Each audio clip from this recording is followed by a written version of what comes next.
Bismillahirrahmanirrahim. Assalamualaikum warahmatullahi wabarakatuh.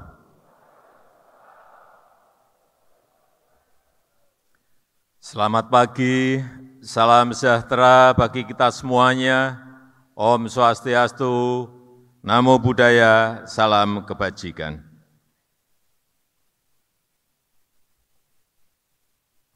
Yang saya hormati Wakil Presiden Republik Indonesia ke-6,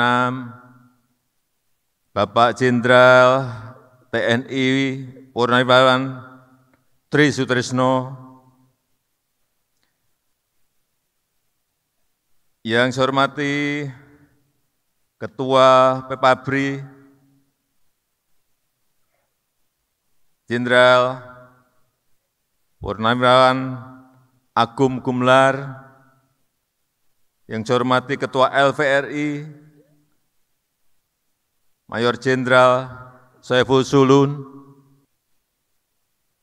yang saya hormati para senior, mantan Panglima TNI, mantan KSAD, yang saya hormati Kepala Staf TNI Angkatan Darat, yang saya hormati Ketua Umum PPAD, Letnan Jenderal TNI Purnawirawan Doni Monardo, para sesepuh, para senior yang tidak bisa saya sebutkan satu-satu, mohon maaf, para peserta Silatnas, dan keluarga besar TNI Angkatan Darat yang saya hormati, para menteri, Kabinet Indonesia Maju, Ketua Kadin, Bapak Ibu sekalian yang saya hormati. Saya tahu pengabdian Bapak Ibu Purnawirawan tidak pernah henti. Selama aktif sebagai anggota TNI selalu berbuat terbaik dalam menjalankan tugas. Dan setelah purna tugas pun juga tidak pernah melepaskan hati dan pikiran untuk negeri kita yang kita cintai ini. Untuk itu saya menyampaikan atas nama rakyat dan pemerintah, menyampaikan ucapan terima kasih yang sebesar-besarnya.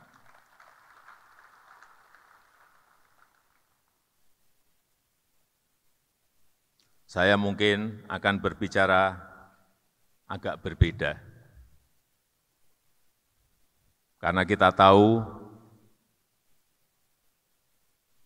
sekarang ini memang dunia baru berada pada posisi yang tidak mudah, pada keadaan yang sangat sulit sekali.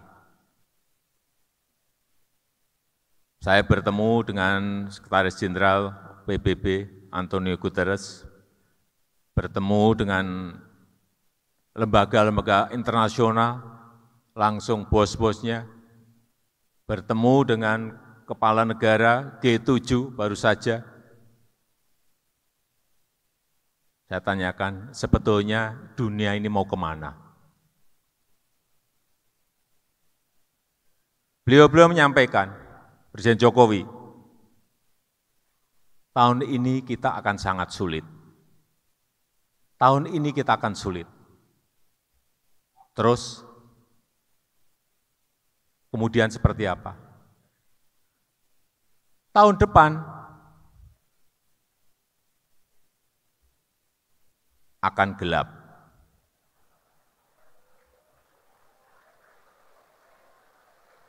Ini bukan Indonesia, ini dunia.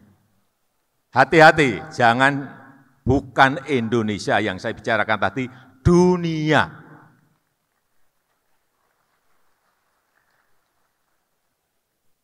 Kita bicara dunia dulu. Yang semua negara sekarang ini berada pada keadaan yang tidak mudah. Dari Sekjen, PBB menyampaikan, dari IMF, dari Bank Dunia menyampaikan bahwa akan ada 60 negara yang akan ambruk ekonominya. Dan sekarang sudah mulai satu persatu. Angkanya adalah 9 terlebih dahulu, kemudian 25, kemudian 42, mereka sudah secara detail mengkalkulasi. Apa yang dikhawatirkan itu betul-betul kita lihat. Dan sekarang ini 320 juta orang di dunia sudah berada pada posisi menderita kelaparan akut. Dan sebagian sudah mulai kelaparan. Ini saya sampaikan apa adanya. Karena memang posisi pertumbuhan ekonomi semuanya bukan hanya turun, tapi anjlok semuanya. Turun semuanya. Singapura, Eropa, Australia, Amerika, semuanya. Pertumbuhan ekonominya turun, tetapi inflasinya naik. Harga-harga barang semuanya naik. Inilah kondisi yang sangat, kalau boleh saya sampaikan, dunia sekarang ini sudah pada kondisi yang mengerikan. Amerika yang biasanya kenaikan barang atau inflasi itu hanya berada pada posisi 1%, hari ini sudah berada di 9,1%. Bensin naik sampai 2 kali lipat, di Eropa juga sama. Coba di negara kita bayangkan, kalau Pertalite naik dari 7.650 harga sekarang ini, kemudian naik menjadi harga yang benar adalah 17.100, demonya berapa bulan?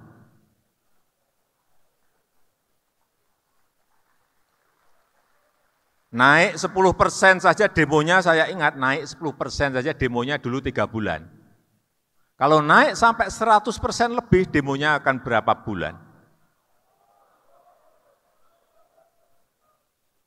Inilah sekarang yang dikendalikan oleh pemerintah.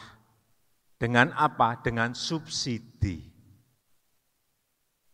Karena begitu harga bensin naik, harga barang otomatis langsung melompat bersama-sama. Oleh sebab itu, pemerintah mengeluarkan anggaran subsidi yang tidak kecil, 502 triliun rupiah, yang tidak ada negara berani memberikan subsidi sebesar yang dilakukan oleh Indonesia.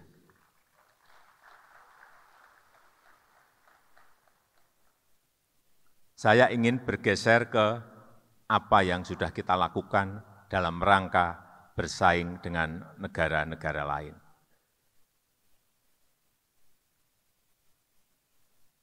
Fondasi dalam kita bersaing dengan negara-negara lain harus mulai kita tata dan kita bangun.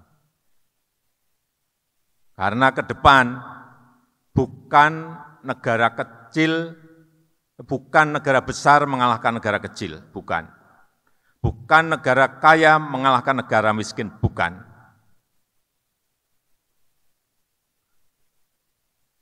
Pertarungannya adalah, kompetisinya adalah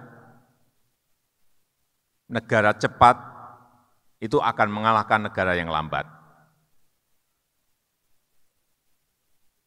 Dan untuk cepat itu dibutuhkan fondasi-fondasi. Inilah yang sedang kita kerjakan. 1, infrastruktur. Ini mungkin baru akan terasa nanti 5 tahun atau 10 tahun yang akan datang. Tidak bisa instan kita rasakan sekarang.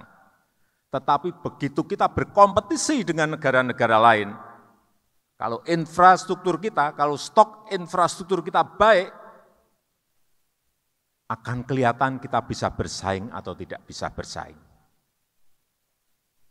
Dalam 7 tahun ini telah tambah 2.042 km jalan tol, 5.500 jalan non-tol, bandara baru 16, pelabuhan baru 18, bendungan baru 38, irigasi 1,1 juta hektar.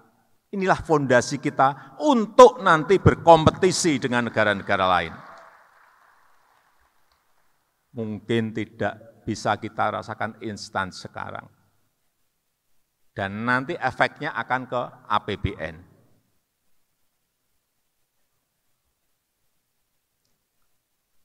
Kemudian yang kedua, yang ini tidak berani kita lakukan dalam kurun waktu yang lama sekali, yaitu hilirisasi, industrialisasi.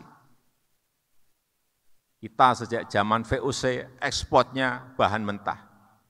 Bahan mentah, memang itu paling enak. Batu bara, keruk, langsung kirim bahan mentah. Nikel, keruk, kirim bahan mentah. Tembaga, keruk, Freeport, kirim bahan mentah. Bertahun-tahun kita menikmati itu. Dan lupa menyiapkan fondasi industrialisasinya. Saya berikan contoh, nikel. Kita ekspor bertahun-tahun, nilainya saya ingat 2014 itu 1,1 billion US dollar, kira-kira 15-an triliun per tahun ekspor bahan mentah. Begitu kita stop, 2017, stop nikel. Ekspor di 2021 mencapai 300 triliun lebih. Dari 15 triliun melompat menjadi 300 triliun. Itu baru satu komoditi. Tapi kita digugat di WTO oleh Uni Eropa, dibawa ke WTO, digugat. Saya sampaikan kepada mereka, silahkan digugat, akan saya hadapi. Indonesia akan hadapi. Sampai sekarang gugatan itu belum selesai, karena kita juga mengajukan alasan-alasan yang juga masuk akal. Barang-barang kita sendiri, nikel-nikel kita sendiri. Kenapa Uni Eropa ramai dan menggugat? Karena industri baja mereka menjadi tidak ada yang memasok bahan bakunya. Industrinya beralih ke Indonesia. Apa yang kita dapatkan kalau kita melakukan industrialisasi? Pertama, pajak kepada pemerintah akan melompat. Dari tadi yang 15 triliun, pajaknya hanya dapat berapa? 300 triliun, pajaknya dapat lipat berapa? Lipat 20 kali. Lapangan kerja juga ada di Indonesia, bukan ada di Uni Eropa. Membuka lapangan pekerjaan yang sangat banyak. Inilah yang lama tidak kita pikirkan dan kita tidak berani men-stop. Setelah nikel ini, meskipun belum merampung di WTO, akan kita stop lagi. Tahun ini mungkin timah atau boksit, stop. Kerjakan oleh BUMN, bekerja sama dengan swasta. Kalau BUMN sama swasta belum siap teknologinya, ngambil partner, enggak apa-apa. Partner asing untuk transfer teknologi, enggak apa-apa. Kenapa kita alergi? Tapi pabrik industrinya ada di dalam negeri. Dulu Freeport, bertahun-tahun saya perintah untuk membuat smelter saja, untuk industrialisasi smelter saja, enggak pernah didengerin. Tapi begitu Freeport, sekarang 51% menjadi miliknya BUMN, menjadi milik kita. Tahun lalu smelter langsung saya perintah, langsung dibangun, karena sudah milik kita sendiri, mayoritas milik kita. Langsung dibangun di Gresik. Nanti kita lihat dari tembaga ini akan di smeltering ini akan dapat berapa miliar kita belum tahu. Tapi saya meyakini bisa lipat juga sama, 20 kali yang biasanya kita kirim. Kadang-kadang kita kirim bukan hanya tembaga saja, bahan mentah kita kirim, di dalamnya juga ada emasnya juga. Mana kita tahu, nanti kalau sudah smelternya jadi baru kita tahu, 40 tahun lebih mungkin kita dibohongi, emasnya mungkin lebih banyak dari tembaganya, tapi saya belum bisa menyampaikan karena memang belum dilakukan produk di smelter kita. Tembaga stop, boksit stop.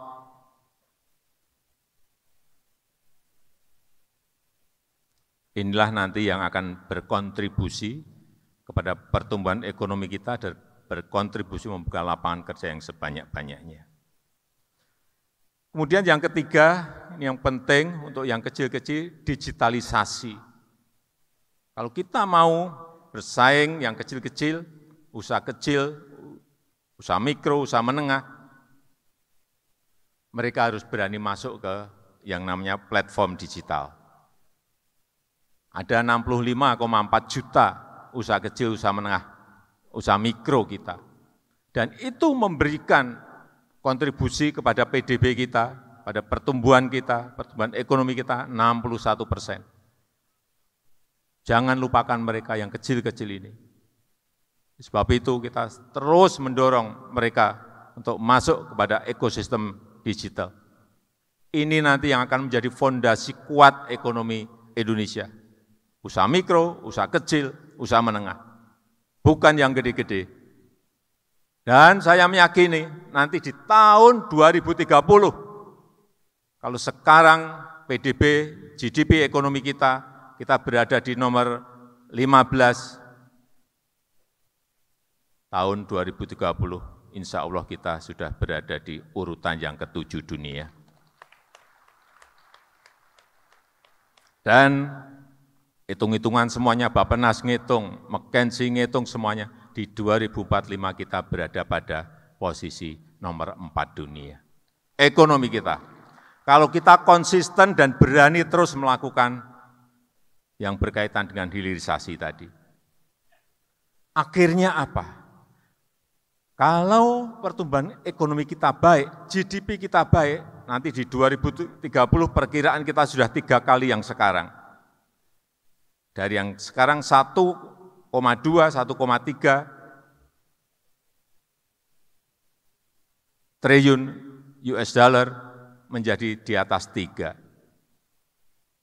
Akhirnya apa? APBN kita menjadi menggembung lebih besar. Akhirnya lagi apa?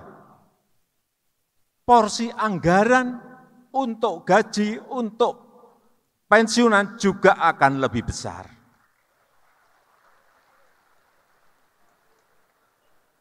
Tapi nunggu tahun 2030. Sebentar, saya sampaikan, tadi guyonan. Saya sampaikan yang disampaikan oleh Pak Doni Monardo tadi. Saya tahu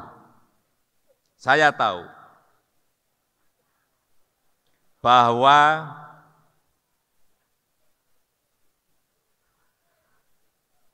gaji pensiun untuk Tamtama itu berada di angka 2,6 juta, betul? Untuk yang Bintara berada di angka 3,5 juta, benar? Dan untuk yang perwira pertama, kapten itu 4,1 juta. Betul? Saya tahu apalagi yang berada di Jabodetabek, angka ini adalah angka yang memang masih sangat kurang. Pemerintah telah memberikan THR. Pemerintah juga telah memberikan gaji yang ke-13. Tapi saya juga tahu itu tetap masih kurang. Saya tidak janji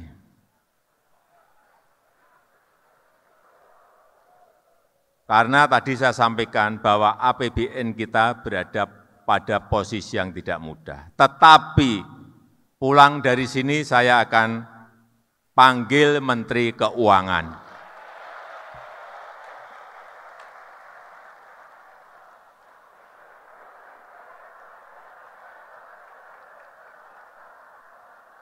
Akan saya ajak hitung-hitungan.